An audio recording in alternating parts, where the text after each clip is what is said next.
Hi everyone, Purabi কিচেনে সবাইকে স্বাগত। আজ আমি আপনাদের সাথে ১ কাপ আটা, একটা আলু দিয়ে সহজ এবং সুস্বাদু একটি নাস্তা রেসিপি শেয়ার করব।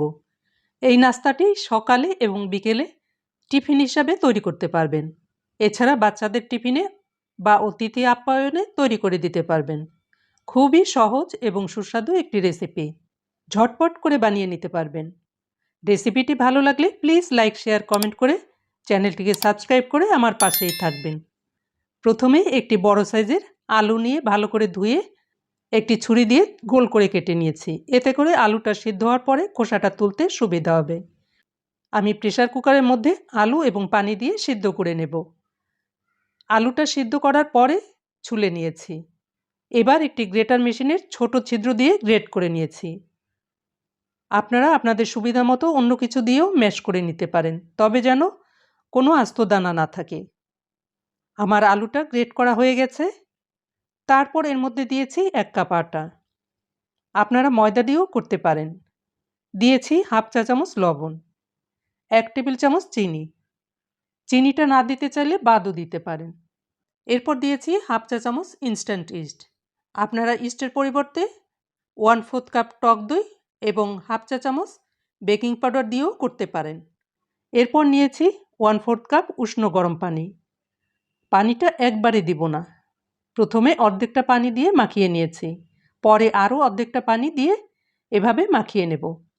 প্রায় ৩ থেকে ৪ মিনিট মাখার পরে এর মধ্যে দিয়েছি ১ টেবিল চামচ সয়াবিন তেল। তেলটা দিয়ে আবারও ভালো করে মেখে নিয়েছি। ঠিক এভাবে নরম একটি ডো তৈরি করে নিতে হবে। এখন এই ডোয়ের উপরে এবং নিচে সামান্য তেল মাখিয়ে নিয়েছি। এতে করে উপরটা ড্রাই হয়ে যাবে না।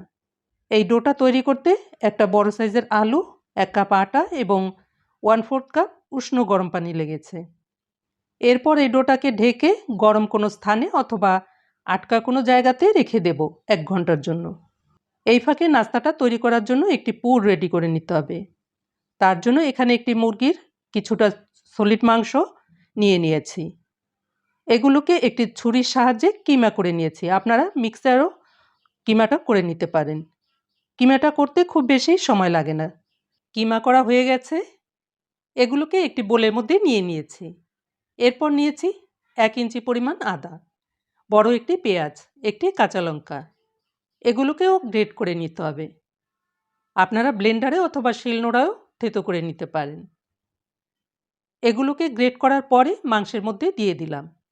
এরপর দিয়েছি হাফ চা চামচের মতো লবণ, হাফ চা চামচ শুকনো লঙ্কার গুঁড়ো। ঝাল লবণটা আপনাদের টেস্ট অনুসারে দিবেন। 1/4 চা চামচ গোলমরিচের গুঁড়ো, ১ টেবিল চামচ লেবুর রস। সবগুলি উপকরণ ভালো করে মাখিয়ে নিতে হবে। আমি মাখিয়ে নিয়েছি। এবার ঢেকে এক সাইডে রেখে দেব। ১ ঘন্টা পরে আটার ডোটাকে নিয়ে নিয়েছি। দেখুন ফুলে ডবল হয়ে গেছে। এই ডোয়ের উপরে সামান্য আটা ছিটিয়ে হাত দিয়ে ডোয়ের ভিতরে যে বাতাসটা থাকে সেই বাতাসটা বের করে দিতে হবে। এখন টেবিল বোর্ডের উপরে কিছুটা আটা ছিটিয়ে ডোটাকে নিয়ে নিয়েছি।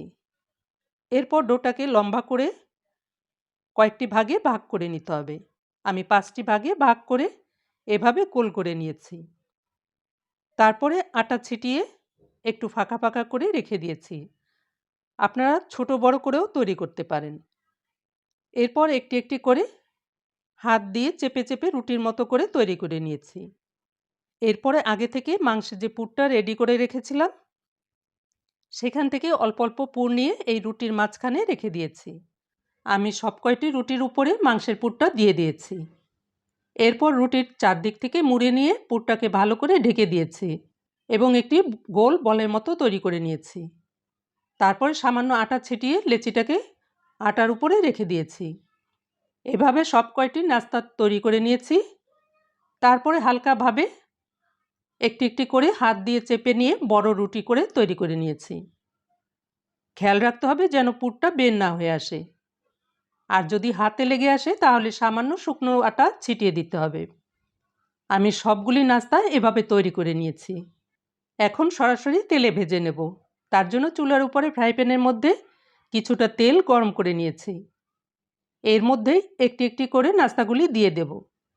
তেলটাকে ভালো করে গরম করে নাস্তাগুলি দিবার পরে চুলার জালটাকে মিডিয়াম টু লো ফ্লেমে রেখে নাস্তাগুলি ভেজে নিতে হবে।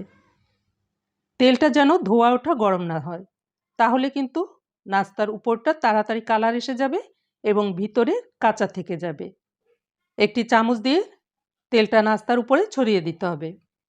তারপর নিচের সাইডে যখন কালার আসবে তখন নাস্তাগুলিকে উল্টিয়ে দিতে হবে। দেখুন কত সুন্দর লাগছে, আর খেতেও ভীষণ মজার। তৈরি করাটাও অনেক সহজ। ভিতরের পুরটা চাইলে আগের দিন তৈরি করে রেখে দিতে পারেন। এছাড়া মাংসের পুরটা অনেক বেশি করে তৈরি করে ডিপ ফ্রিজে রেখে দিতে পারেন অনেক দিনের জন্য। তারপরে নাস্তাটি তৈরি করার আগে আধা ঘন্টা অথবা 1 ঘন্টা আগে বের করে নেবেন। নাস্তাগুলি এভাবে উল্টে পাল্টে সুন্দর একটা কালার আসা পর্যন্ত অপেক্ষা করব। দেখুন বন্ধুরা, নাস্তাগুলি কতটা ফুলেছে এবং কালারটাও কত সুন্দর হয়েছে। এরপর এগুলিকে তেল থেকে তুলে নিয়েছি। ভিতরটা কেমন হয়েছে আপনাদের দেখিয়ে দেব। তার আগে একবার দেখুন কতটা লোভনীয় হয়েছে। এভাবে তৈরি করে নর্মাল ফ্রিজে 3-4 দিন পর্যন্ত রাখতে পারবেন। খাওয়ার 5-10 মিনিট আগে বের করে মাইক্রো ওভেনে অথবা পানির ভাপে গরম করে খেতে পারবেন। দেখুন কতটা নরম হয়েছে। এবার ছিঁড়েও দেখাচ্ছি। ভিতরের পুরটাও একদম সিদ্ধ হয়ে গেছে এবং বনরুটির মতো জালিদার হয়েছে। অবশ্যই এই রেসিপিটি ট্রাই করবেন। আশা করি ভালো লাগবে। ভালো লাগলে সবার সঙ্গে শেয়ার করবেন, তাহলে সবাই শিখতে পারবে। এবার পরবর্তী রেসিপি দেখার আমন্ত্রণ জানিয়ে রাখছি। Good bye.